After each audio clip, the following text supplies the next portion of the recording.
dan Lawas benar. 2 bulan kan 3 lah. Bisa 3 bulanan. 3 bulannya berarti Januari lah. Januari, Februari ya. Januari lah. Dadak.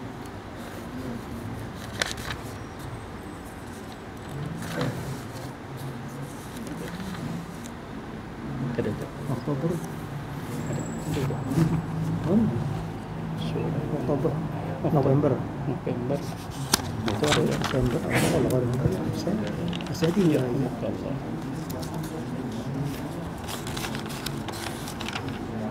Bisa ada lagi. Tanda tangannya itu ada. Februari kan memang ada. Ini ada dulu. November berarti ya. Lawas benar. Lihat kan November tadi. Baik, sudah. Ini tanda tangan. Gitu. Sudah menurut ayat surat 2.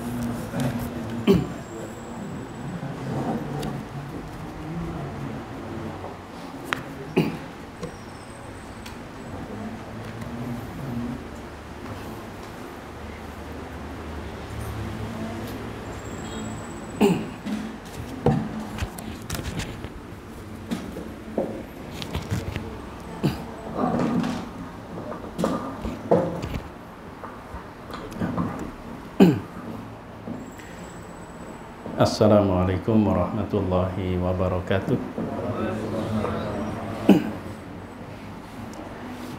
Bismillahirrahmanirrahim. Alhamdulillah wa bihi nasta'in. Wassalatu wassalamu ala Rasulillah sayyidil mursalin wa ala alihi wa ashabihi ajma'in, amma ba'd. Jamaah Musalla Miftahul Jannah, ikhwan dan akhwat fillah yang Allah muliakan. Bujur aja kalau lah Miftahul Jannah. Lawas kita ke sini bisa katanya.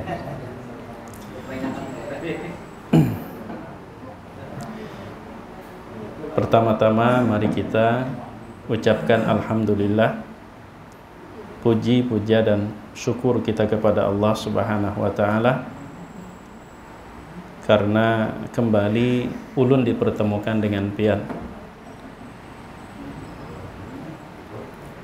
Salawat serta salam mudah-mudahan selalu Allah curahkan kepada Nabi kita Muhammad sallallahu alaihi wasallam, juga kepada keluarga, sahabat dan pengikut beliau ila yaumil qiyamah. Ikhwan akhwat fillah yang Allah muliakan, malam ini pekan kelima, karena itu ulun bisa sejak beberapa bulan terakhir Masjid Al-Haq minta pekan awal malam Rebu, kemudian Masjid Qaryah Thayyibah itu pekan kedua dan keempat, kemudian Musalla Al-Fatah pekan ketiga, Masjid Hajjah Nuriyah pekan keempat.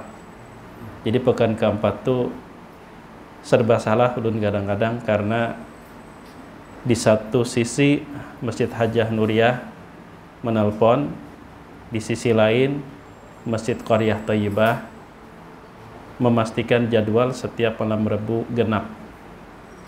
Kenapa mati itu tetap terjadi? Karena Masjid Hajjah Nuriyah tidak memberikan sebuah kepastian, tapi selalu kalau minta pekan keempat rutin, tapi tidak memberikan kepastian, sehingga kadang-kadang ulun siasati bergantian istilahnya, sehingga Musalla Miftahul Jannah ulun sudah merasa nyaman sebenarnya di sini, tapi karena teringat pesan ayahanda Pamaswan, mun mangyau unda tarus di sini kada tulailah pian ni, gangan waluh tarus kada papalah di sini.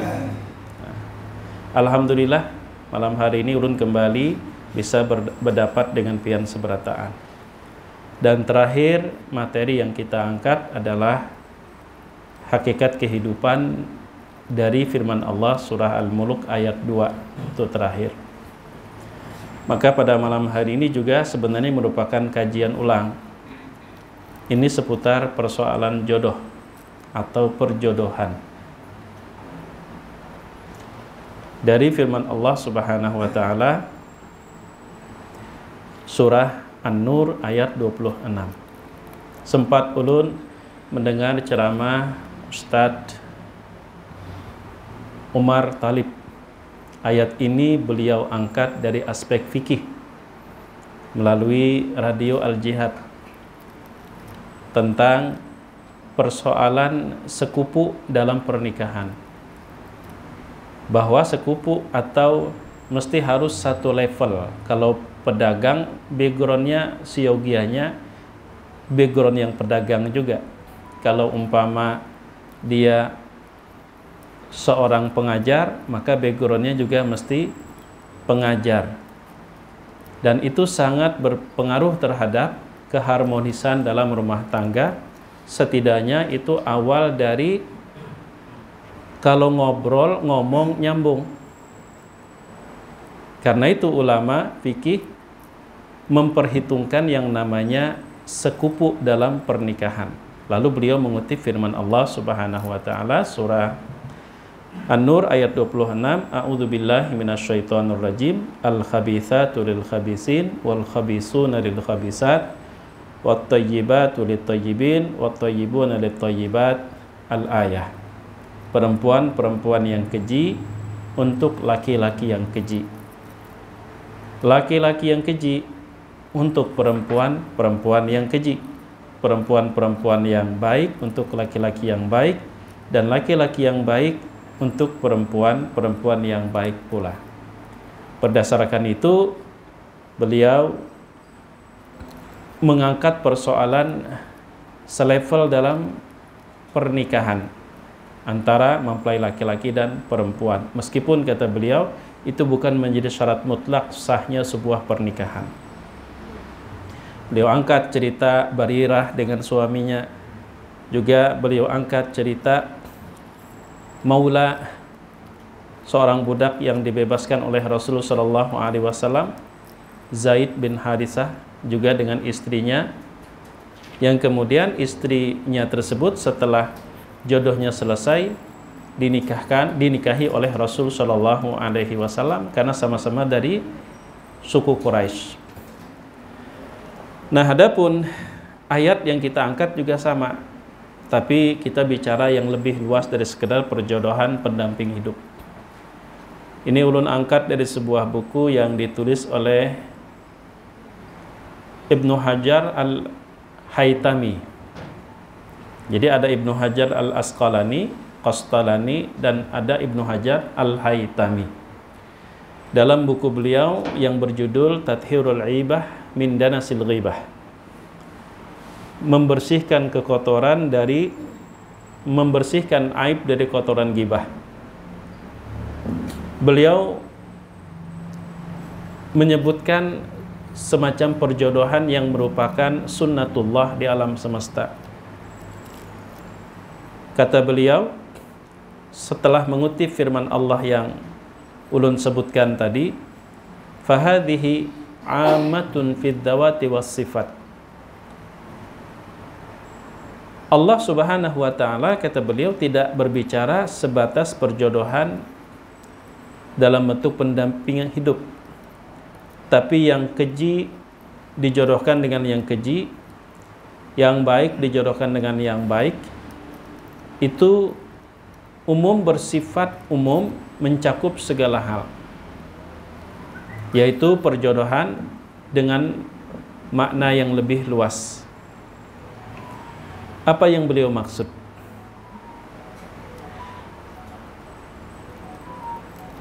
Beliau menjelaskan di dalam buku tersebut, ketika seseorang tinggal dimanapun, dia memilih tempat untuk menetap.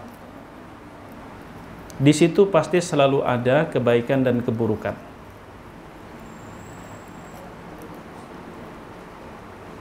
Apakah itu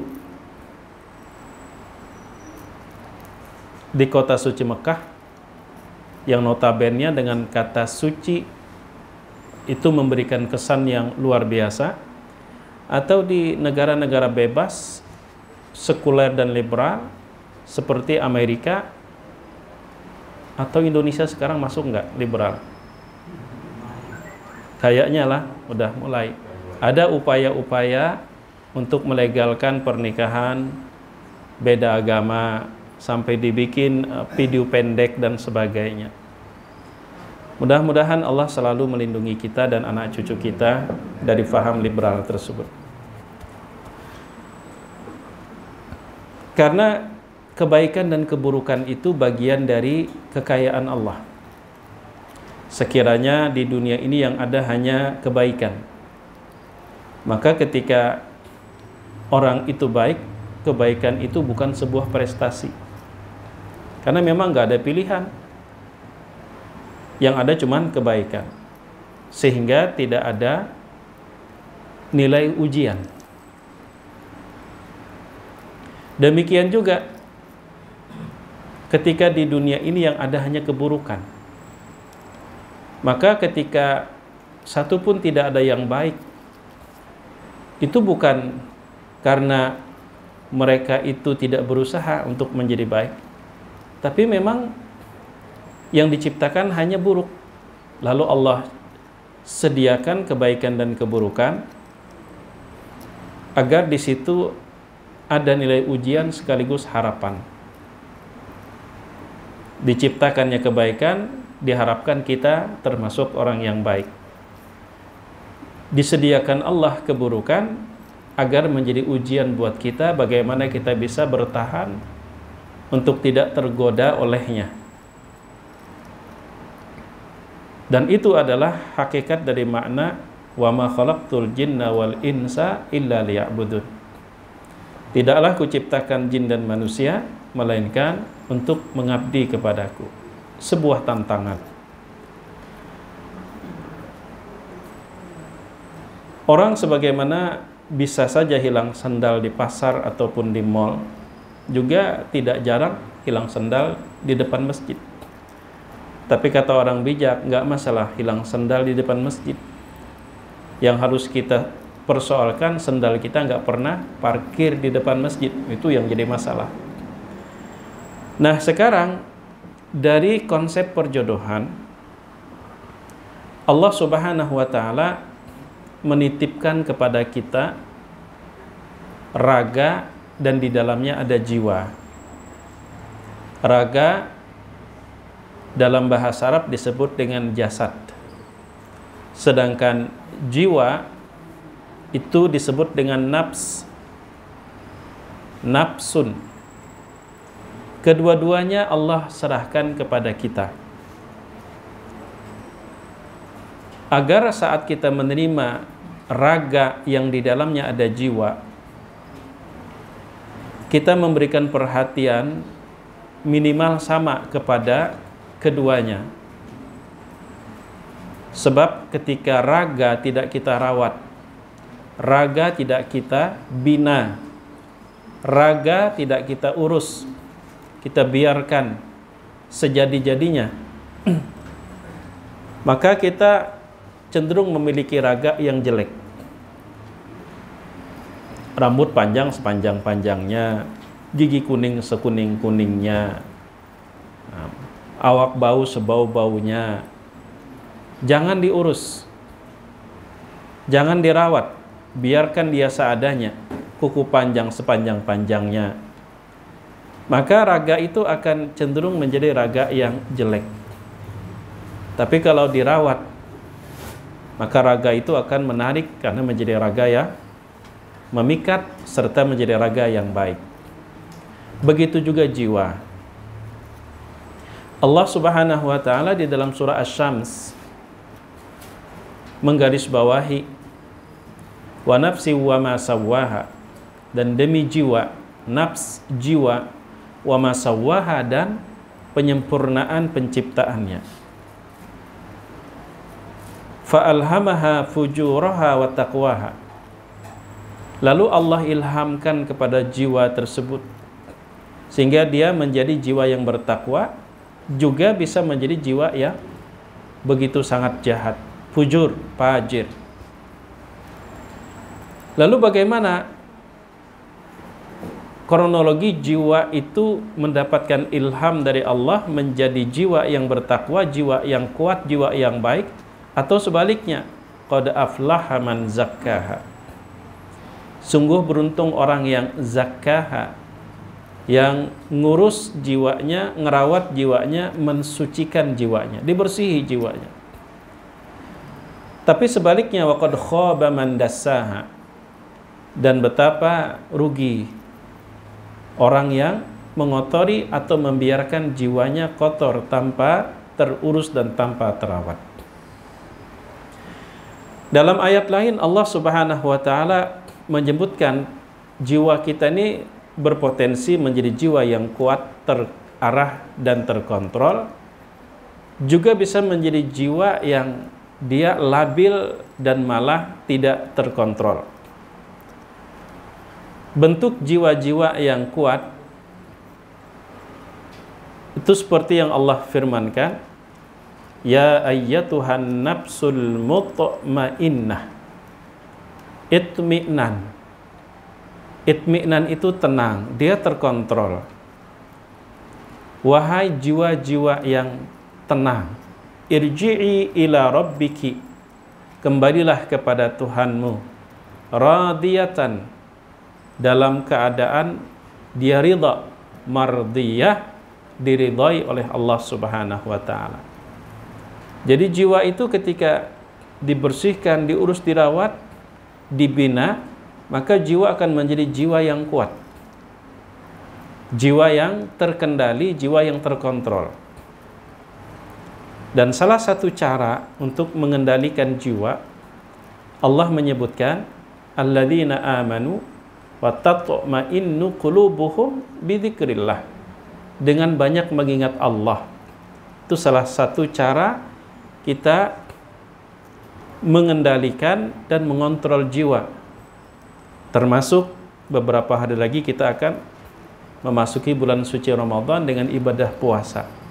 Itu juga bagian dari bagaimana kita membina, merawat jiwa ini agar dia menjadi jiwa yang mutmainnah, jiwa yang kuat, yang kemudian dia menjadi jiwa yang radiyah dan mardiyah. Tapi ketika jiwa ini dibiarkan kotor, tak terurus, maka dia akan menjadi nafsul lawamah. Nafsun lawamatun, lama yalumu laiman, lawamah, sangat tercela. Jiwa yang sangat tercela. Jiwa yang sangat tercela ini, dia menjadi jiwa yang ammaratun bisu. Seperti firman Allah, wa ma ubarri'u nafsi, innan nafsa la ammaratun bisu. Jadi dari jiwa yang tadi masih orisinal, kalau diurus, dirawat, dibina, dia akan menjadi nafsun mutmainnah. Kemudian dia akan menuju nafsun radiyah dan mardiyah. Tapi kalau tidak diurus, dibiarkan kotor tanpa terawat, maka dia akan menjadi nafsul lawamah yang sangat ammaratun bisu, yang sangat mendorong seseorang untuk melakukan hal-hal yang sangat buruk. Nah, jamaah yang dimuliakan Allah Subhanahu wa taala. Lalu apa hubungannya dengan perjodohan? Surah An-Nur ayat 26. Bahwa ketika Allah mudahkan kita untuk merawat jiwa ini menjadi jiwa-jiwa yang kuat, jiwa-jiwa yang terkendali, jiwa atau nafsun mutmainnah, maka dia berjodoh dengan kebaikan yang ada di sekitarnya. Sekalipun orang yang memiliki jiwa seperti itu, dia tinggal di tengah-tengah kebobrokan. Bahkan dia yang akan memberikan warna yang mampu membawa perubahan terhadap lingkungan. Coba kita perhatikan baginda Rasulullah Sallallahu Alaihi Wasallam. Allah berikan jiwa yang kuat. Bahkan kalau kita mengutip cerita sebelum perjalanan Isra, diriwayatkan, dihikayatkan Rasul Sallallahu Alaihi Wasallam kan dibedah dadanya, kemudian dibasuh jantungnya, kalbunya dibasuh, ditambah jiwanya semakin kuat. Maka tidak menjadi persoalan ketika beliau diutus oleh Allah, ditugaskan di tengah-tengah masyarakat yang kita kenal dengan jahiliyah. Jiwa yang kuat ini akan memberikan pengaruh perubahan. Kenapa? Karena dia tidak berjodoh dengan kemungkaran. Dia tidak berjodoh dengan keburukan. Sebagaimana firman Allah, at-tayyibat lit-tayyibin. Jiwa yang baik, dia hanya tertarik dengan yang baik pula. Sekalipun dia berada di tengah-tengah keburukan, maka keburukan yang ada di sekitarnya tidak mampu memikat hatinya karena tidak berjodoh. Dengan jiwa yang kuat, yang baik tersebut, maka sekalipun kebaikan sangat langka di lingkungan itu, dia tetap bisa menemukannya. Karena Allah menjodohkan at-tayyibat lit-tayyibin. Sebaliknya, kalau orang udah jiwanya buruk, di tengah-tengah kebaikan pun dia tidak akan melihat kebaikan tersebut. Yang dia cari adalah keburukan, karena dia mencari jodohnya. Rasulullah Shallallahu Alaihi Wasallam, riwayat dari Aisyah radhiyallahu an, ini diriwayatkan oleh Imam Bukhari dan Muslim, Abu Daud, Imam Ahmad, juga diriwayatkan dari Abu Hurairah. Jadi ada dari Aisyah, ada dari Abu Hurairah. Apa ujar Nabi Shallallahu Alaihi Wasallam?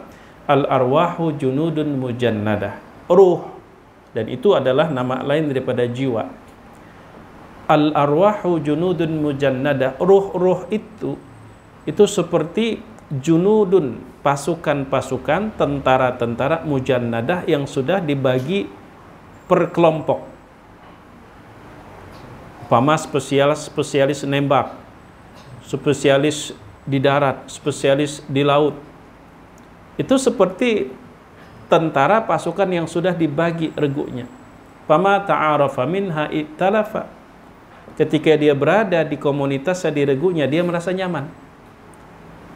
Wa ma tanakara minha wa ma ikhtalafa minha tanakara. Tapi ketika dia berada bukan pada regunya, dia merasa tidak nyaman. Itulah juga menunjukkan sebuah perjodohan. Maka terkadang orang gampang menyalahkan, alihai sudah nanganan hidup di lingkungan nangka ini. Jiwa yang kuat tidak akan terpengaruh. Sekalipun perbandingan keburukan dan kebaikan 99:1, dia hanya terpikat dengan yang satu.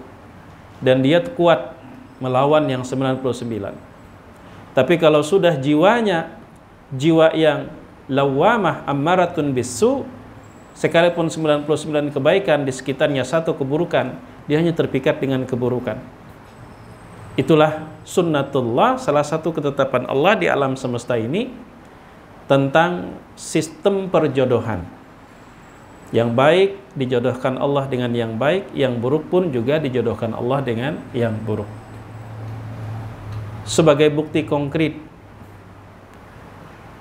ada dunia ketiga, yaitu dunia maya. Ulun sebut itu dunia ketiga, ya. Dunia nyata, dunia maya, kemudian alam akhirat. Di dunia maya itu, kalau kita terkoneksi melalui Google atau melalui YouTube, di dalam sana tuh kalau diumpamakan ruangan, yang baik ada, yang buruk juga ada.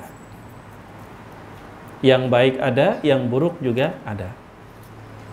Lalu kita akan berjodoh dengan yang baik atau yang buruk yang ada di dalam sana, atau bagaimana? Tergantung jiwa kita. Kalau kita memiliki jiwa yang baik, maka kita tidak akan terpikat dengan keburukan yang ada di sana. Dan kita tidak mencari, sekalipun saat kita menikmati konten-konten yang baik lewat iklan judi online, situs dewasa, lewat, kita cepat-cepat ngusir. Kita cari yang tanda X, atau nunggu hitungan mundur dari 5 atau dari 12, kemudian skip, kita langsung skip. Kenapa kita tidak tertarik? Karena tidak jodoh dengan jiwa kita. Seakan-akan di dalam dunia maya itu tidak ada keburukan. Kita hanya terpikat dengan kebaikan. Saat kita menikmati kebaikan, diganggu oleh itu, kita usir. Karena nggak jodoh dengan jiwa kita. Tapi sebaliknya, kalau jiwa kita memang jiwa yang buruk, setiap kali buka internet, nang buruk nang kita cari. Dikasih kawan-kawan link-link yang bagus, umpama, nggak tertarik kita. Apakah itu situs dewasa ataupun umpama judi online atau games. Diblokir, tetap cari aplikasi VPN untuk membobol. Seakan-akan nggak ada ya di sana kebaikan. Setiap kali masuk terhubung ke internet, selalu yang kita cari itu negatif. Seakan-akan di sana nggak ada kebaikan. Bukan tidak ada kebaikan di dalam sana, memang kita nggak berjodoh dengan kebaikan itu. Makanya ada pesan dari Rasul sallallahu alaihi wasallam, at-taqwa hahuna, mulailah takwa itu dari dalam diri kita. Bagi kita yang sudah cukup diberikan Allah pengalaman hidup, maka kita seperti berikan sebuah kesempatan untuk memutuskan, menentukan, agar apakah kita bangun jiwa ini menjadi jiwa yang baik atau kita biarkan dia kotor. Yang kemudian dengan jiwa yang kuat dan baik itulah kita akan dimudahkan Allah membangun lingkungan yang baik. Tapi kalau jiwa kita biarkan menjadi kotor, ammaratun bisu, nafsul lawwamah, maka kitalah yang menciptakan kekotoran itu di lingkungan kita. Bukan lingkungannya yang membuat kita rusak, kita yang membuat. Orang yang punya jiwa yang kuat, demikian juga orang yang punya jiwa yang labil, merekalah yang membangun dan membentuk di sekitarnya menjadi pemandangan yang baik atau menjadi pemandangan yang buruk. Dan saat seseorang sudah diberikan akal dewasa, maka di situ dia bertanggung jawab terhadap anak-anak yang belum diberikan oleh Allah akal yang mampu untuk berpikir secara matang. Maka dari itu jangan sampai kita-kita yang dewasa ini mengotori atau membangun lingkungan yang kotor karena jiwa kita tak terurus, yang mana kekotoran itulah yang kemudian mengotori jiwa-jiwa anak-anak kita. Karena mereka belum akil balik. Jadi cara kita mengamalkan firman Allah Subhanahu wa taala, ya ayyuhalladzina amanu qu anfusakum wa ahlikum nara. Wahai orang-orang yang beriman, qu anfusakum, lindungi diri kamu, wa ahlikum, anak istrimu, keluargamu dari api neraka. Bagaimana kita bisa membentengi, melindungi mereka? Ciptakan lingkungan-lingkungan yang baik. Dengan cara apa? Kita yang diberikan Allah kedewasaan dalam berpikir, kitalah yang bertanggung jawab memberikan dan menghadiahkan lingkungan yang baik buat mereka-mereka yang belum mampu berpikir sedewasa kita. Makanya ujar Nabi Shallallahu Alaihi Wasallam, setiap anak itu lahir dalam keadaan fitrah. Siapa yang bertanggung jawab kedua orang tuanya. Pada saat di rumah dia menciptakan lingkungan yang baik buat anaknya, atau dia membangun pemandangan-pemandangan dan tontonan-tontonan yang negatif buat anaknya. Maka itu yang kemudian betul kalau lingkungan itu bisa mempengaruhi seseorang bagi orang yang memang belum sampai kepada tahap berpikir matang dan dewasa. Tapi bagi orang yang dewasa, dialah yang bertanggung jawab membangun lingkungan. Dengan cara apa? Kalau dia memiliki jiwa yang mutmainnah, dia pasti akan tertarik untuk membangun kebaikan di lingkungannya. Tapi kalau dia membiarkan jiwanya kotor menjadi nafsun ammaratun bisu, maka dialah yang membuat kemungkaran di sekitarnya. Karena kebaikan dan kemungkaran itu tidak akan terjadi kalau tidak ada pelaku. Dia hanya sebuah potensi. Dia hanya sebuah bisa muncul, bisa enggak. Yang aktor yang memunculkan kemungkaran dan kebaikan itu manusianya.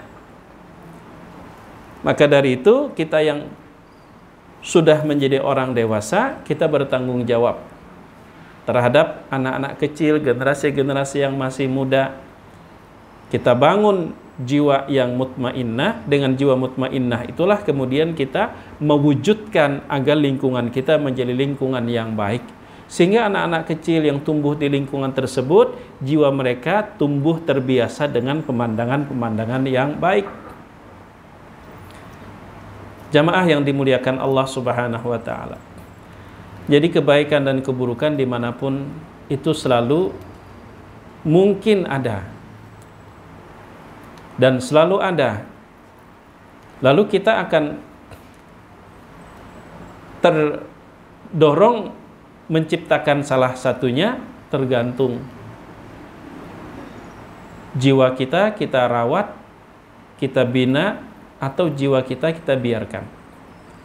Makanya ibadah yang Allah tetapkan itu merupakan salah satu cara kita membangun jiwa yang baik, walaupun dengan istilah kata agar kamu bertakwa. Wahai orang-orang yang beriman, diwajibkan atas kalian berpuasa sebagaimana diwajibkan terhadap orang-orang sebelum kalian, agar dengan demikian kalian menjadi orang yang bertakwa, jiwa kalian menjadi jiwa yang mutmainnah. Diperintahkan berzakat, diperintahkan salat.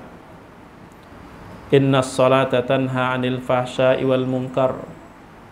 Sesungguhnya salat itu sejatinya mampu mencegah dari perbuatan keji dan mungkar, karena itu penempaan jiwa. Penempaan jiwa, tarbiyah dari Allah Subhanahu wa ta'ala. Jadi ceramah-ceramah yang sering kita dengar di bulan Ramadan, bahwa ini bulan pendidikan, ini bulan pelatihan. Betul, yang didik, yang dilatih adalah jiwa kita. Sehingga dengan jiwa-jiwa yang terdidik, jiwa-jiwa yang terlatih, kitalah yang kemudian memberikan warna terhadap lingkungan, sehingga anak-anak kita akan aman tinggal di lingkungan tersebut.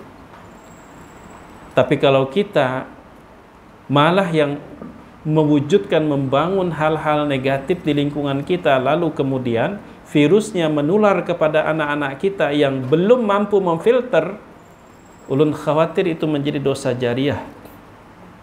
Menjadi dosa jariah yang termasuk dalam hadis Nabi SAW riwayat Imam Muslim dari Jarir bin Abdullah Al-Bujali, wa man sanna fil islami sunnatan sayyi'atan fa alaihi wizruha wa wizru man amila biha min ba'dihi min ghairi an yanqusa min ujurihim min auzarihim syai'. Barang siapa yang sanna sunnatan sayyi'ah, memulai munculnya kebiasaan buruk di dalam Islam, dia bertanggung jawab menanggung dosanya, dan dia juga kembali turut bertanggung jawab menanggung dosa orang-orang yang kemudian meneruskan, melanjutkan keburukan yang telah dia mulai. Jadi oleh karena itu, mari kita sama-sama kita bangun jiwa kita agar menjadi nafsun mutmainnah. Di antaranya melalui penerapan dan pengamalan apa yang Allah perintahkan dalam bentuk ibadah. Apakah itu sholat, puasa, zakat, zikir, dan sebagainya. Sehingga ketika ibadah itu membentuk jiwa yang mutmainnah, jiwa yang kuat, maka kita berpikir bagaimana kemudian membangun lingkungan-lingkungan yang sesuai dengan jiwa-jiwa mutmainnah. Terciptalah kebaikan di sekitar, maka anak-anak kecil yang hidup di lingkungan tersebut, mereka pun secara tidak langsung mulai terbiasa jiwanya dengan hal-hal yang baik. Sebagaimana Allah mengamanatkan qu anfusakum wa ahlikum nara. Adapun bukti lain bahwa kita yang akan dijodohkan dengan baik atau buruk tergantung kita. Itu kan sering baik ulun sampaikan melalui tausiah ataupun ada juga postingan-postingan versi lain, cerita orang yang datang dari kota suci Mekah. Keanehan, kok di sana ada juga ya hal yang mungkar. Padahal kan notabene kota suci Mekah. Ya, sahabatnya balik cerita, aku kemarin dari Amerika. Lebih lama waktunya dari kamu di kota suci Mekah.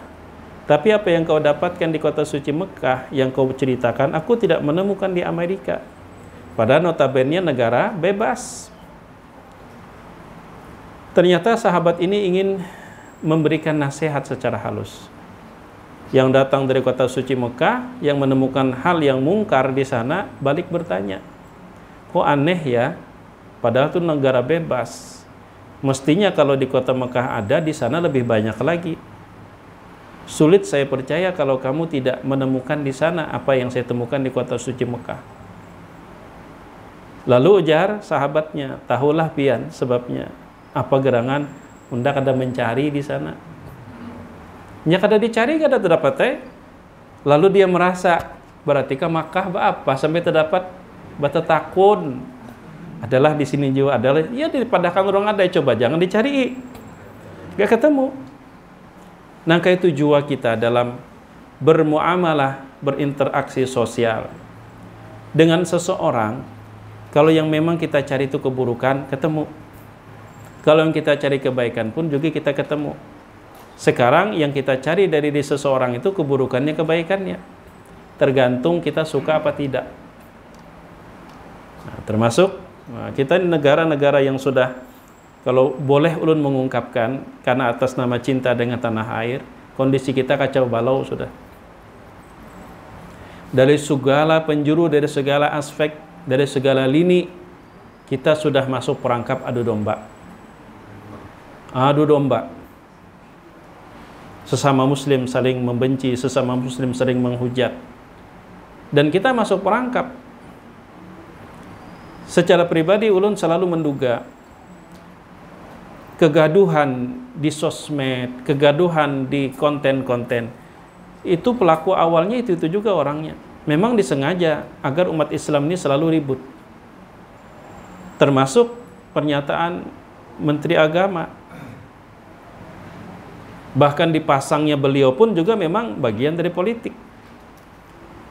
Ulun mengikuti ucapan beliau yang versi lengkap dan juga yang sudah diedit. Yang pada akhirnya berkesimpulan ini perangkap agar sesama muslim saling membenci. Ini perangkap. Kita tidak bisa menghindari sudut pandang manusia seseorang itu kalau dia sudah suka dengan seseorang. Kalau sudah dimulai dengan suka terhadap seseorang, ini cara pandang manusia. Kalau udah suka dengan seseorang, maka apapun yang akan diucapkan, dilakukan oleh orang tersebut selalu baik di matanya. Itu kalau sudah suka. Demikian juga kalau sudah kada suka. Sekalipun baik, tidak salah yang diucapkan orang yang tidak dia suka, tetap di telinganya itu kada baik. Bagi orang yang dari awal tidak suka dengan kepribadian sosok beliau, apa aja yang diucapkan beliau itu selalu dihubungkan dengan yang jelek. Tapi bagi yang dari awal suka dan ngefan banget, fatal sekalipun kesalahannya tetap dibela. Dan itu fenomena yang harus kita pahami. Dan itu adalah peluang bagi mereka yang ingin mengadu domba umat. Makanya dimunculkanlah tokoh-tokoh yang kontroversi. Dan melalui mereka itulah adu domba itu terjadi. Makanya ada yang menghujat, ada yang membela, ujung-ujungnya sibuk masalah itu saja. Tambahnya lagi minyak goreng yang langka. Tambahnya lagi, belum lagi postingan-postingan yang sebenarnya itu kita udah sulit membedakan mana hitam mana putih. Tapi modusnya semua sama. Bagi ulun semua sama modusnya. Bikin umat Islam itu ribut satu sama lain. Itu tujuannya sama dari segala arah. Pengajian-pengajian pun juga sama, yang kemudian diposting di YouTube, dipotong-potong, diedit-edit, supaya sesama muslim pun juga semakin menjauh. Jadi dari berbagai macam bentuk operasi, semua berhaluan kepada satu hal, pecah belah umat Islam, baik secara organisasi maupun secara individu. Dan itu udah terasa sekali. Kadang-kadang beda ustadz, beda guru, udah susah untuk duduk berdampingan. Yang tadinya adem hati, nyaman, sudah tetamu, walaupun masih duduk berdampingan, hati bertagur, macam-macam di hati pikiran. Jadi memang itu dari segala bentuk operasi yang ulun amati, baik yang sifatnya ekonomi, sosial, ataupun keagamaan, ataupun suku, budaya, dan sebagainya, intinya satu yang ingin dibangun di negeri ini, bikin mereka ribut. Bikin ribut. Belum lagi orang bepander bujur aja, bisa aja ada yang salah dalam memaham. Itu udah fenomena, apalagi salah berdahulu. Makanya ulun kemarin sempat membuat tema tausiah di Masjid Al-Ummah. Apa temanya Pak Ustadz? Judul temanya gini aja, andai aku menjadi menteri agama, tapi jangan diaminkan, gitu aja. Cuman karena kementerian itu memang semuanya jabatan politik, nggak ada jabatan karir. Bahkan sampai Kementerian Agama pun juga jabatan politik. Maka apapun sikap, apapun keputusan, apapun pernyataan, itu tidak bisa lepas dari kepentingan politik. Kada bisa.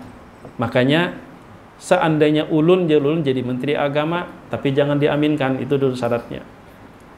Sebenarnya kan kekisruhan tentang azan yang kemudian ada persamaan seperti orang begaduh anjing dan sebagainya. Kalaupun toh memang itu dianggap tidak salah, apa salahnya minta maaf, kan selesai. Tapi kan tetap bersikeras. Yang mengucapkan bersikeras malah yang mewakili orang-orang lain, Gus Ramli, apalagi si Abu Janda, malah ngeneka yang ngomong. Padahal kenapa susahnya? Dan minta maaf itu tidak mesti harus karena salah. Nabi SAW seorang negarawan. Beliau punya salah enggak? Punya dosa enggak? Kita yakin beliau enggak punya dosa. Tapi istighfarnya sehari berapa? 100 kali. Jadi minta maaf itu enggak mesti karena saya salah. Dan orang minta maaf bukan berarti lalu dituduh dia merasa salah. Tidak. Tapi jiwa negarawan. Untuk meredam. Cuman karena memang jabatan kementerian itu jabatan politik, dan memang politik sangat berkepentingan untuk membuat orang teralihkan perhatian, maka dibiarkan seperti itu. Bergulir menjadi bola panas. Maka tinggal kita aja lagi jangan mudah terpengaruh, terprovokasi, tetap solid, tetap rapatkan barisan. Jangan mudah kita terprovokasi. Karena memang itu yang mereka ingin capai, kita dipancing terprovokasi, lalu sesama muslim saling menjauhi, sesama muslim saling membelakangi, sesama muslim saling mencurigai, saling menghujat, yang pada akhirnya mereka yang jumlahnya minoritas dengan mudahnya mengendalikan negara yang mayoritasnya adalah muslim. Nah, ini yang barangkali ulun dapat sampaikan, namun ulun ingin menggarisbawahi bahwa adanya sebuah sunnatullah, ketetapan Allah di alam semesta yang disebut dengan konsep perjodohan. Jadi kalau ulun umpamakan seperti colokan, ada kan kaki dua, kaki tiga. Nah, kalau di dinding ini lubangnya dua, punya kita tiga colokan, nggak akan bisa masuk. Dia hanya masuk kalau lubangnya sesuai dengan kakinya. Maka di sekitar kita ini penuh dengan potensi kebaikan dan keburukan. Sekarang, kalau colokannya ada cocok dalam diri kita, maka dia akan nempel. Ya kan? Nempel. Kalau umpama kemungkaran itu colokan kaki tiga, ternyata kok nempel di diri kita, itu lantaran di diri kita lubangnya tiga. Tapi kalau kita lubangnya dua, dia nggak bakalan nempel. Sebaliknya, kalau ternyata ada kebaikan di sekitar kita, tapi kok kita nggak terpikat. Kenapa ya? Kita nggak terpikat. Oh, jangan-jangan memang nggak jodoh dengan jiwa kita. Jangan-jangan jiwa kita masih termasuk jiwa yang lawamah, nafsun ammaratun bisu, ditandai dengan nyata kebaikan di depan mata kita. Kenapa kita tidak tertarik? Lantaran memang secara sunnatullah tidak ada perjodohan dalam jiwa kita dengan kebaikan tersebut, lantaran jiwa kita masih jiwa yang ammaratun bisu, jiwa lawamah. Nah, jadi barangkali ini yang dapat ulun sampaikan, surah An-Nur ayat 26, konsep perjodohan versi Imam Ibnu Hajar Al-Haytami. Jadi bukan perjodohan sebatas pasangan hidup selama hidup di dunia saja, tidak, tapi itu perjodohan dalam bentuk kebaikan, itu dia akan tertarik dengan kebaikan juga, keburukan pun juga hanya memikat untuk keburukan juga. Kalau bahasa raganya, kalau badan kita bau bangkai, yang tertarik itu bukan kumbang, tapi lalat.